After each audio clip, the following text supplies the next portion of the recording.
Hi there, and welcome to my first book review. I'm hoping to post several more of these in the very near future, try and give everyone a bit of food for thought for what to read.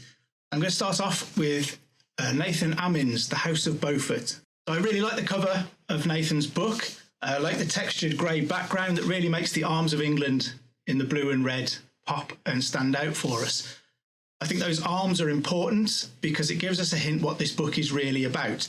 The Beaufort family may not be the most familiar to those who aren't fairly well acquainted with the 15th century, but they have a connection to the Tudor dynasty that ended that century and dominated the following one. Combine that with the tagline, the bastard line that captured the crown, and we not only have a legitimate excuse to say bastard, but we have a hint there as well that this is about kings and queens and how they came to sit on the throne of England. At this point, I should probably issue a disclaimer. Nathen is someone I consider a friend, and we have a kind of hate-hate online relationship with each other. He's obviously a fan of Henry VII and runs the Henry Tudor Society, and I am a Ricardian, a fan of Richard III, and so we're compelled to hate each other's guts and disagree with everything that the other one says. Nevertheless, we seem to manage to find a bit of common ground and to get on anyway. And if not, you can always enjoy online arguments on Twitter for the most part. So try and catch us there and ask us some questions about the Beauforts, about the Tudors, the early Tudors, about the York family and Richard III.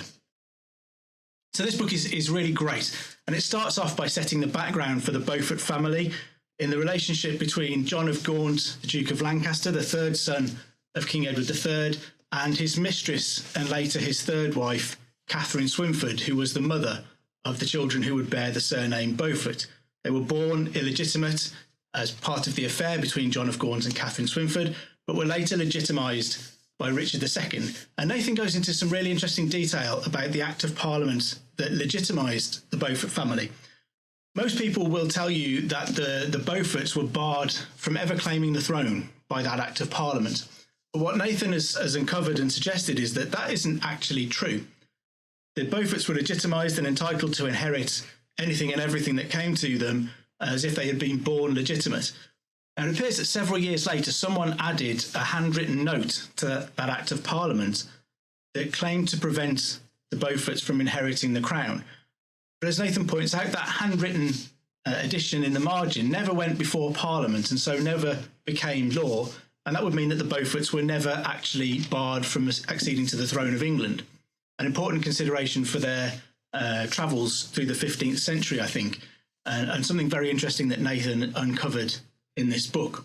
The other thing that this book does perfectly is to set the scene for the Wars of the Roses that would dominate the second half of the 15th century. The book doesn't really stray too far into that period, but deals more with the early half of the century and the Beaufort family's service to the Lancastrian crown.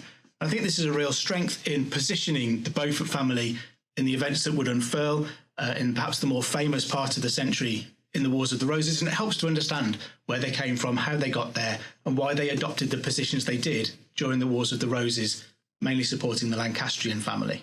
So the good, there's some impeccable research in here. This is interesting stuff that no one has ever really written about before. It's a family that have slipped under the radar, at least in the first half of the 15th century, and have gone largely unnoticed. And Nathen has really rectified that with this book. This really sheds a light on the interesting members of that family and their service to the Lancastrian crown in the early 15th century. And it really is fascinating, interesting background reading, essential reading that will fill in holes in your knowledge of the 15th century and of the politics and the figures that were swirling around the Lancastrian court. The issue that Nathen has uncovered with the bar to the Beaufort claim to the throne is very, very interesting. Again, a bit of groundbreaking research there that really turns what we thought we knew about the 15th century up on its head, and might well mean that the Beaufort family were at some point in the thinking of the Lancastrian dynasty potential heirs to their throne. And this is an engaging book. Nathen writes great prose that keeps you interested, keeps the story moving at the right pace, means that you never ever lose interest. He very clearly has a favourite Beaufort in Thomas Beaufort. Nathen says of Thomas Beaufort, the Duke of Exeter, "He was brave in war, pious in nature, and loyal to his core. Above all, he was generous to those less fortunate."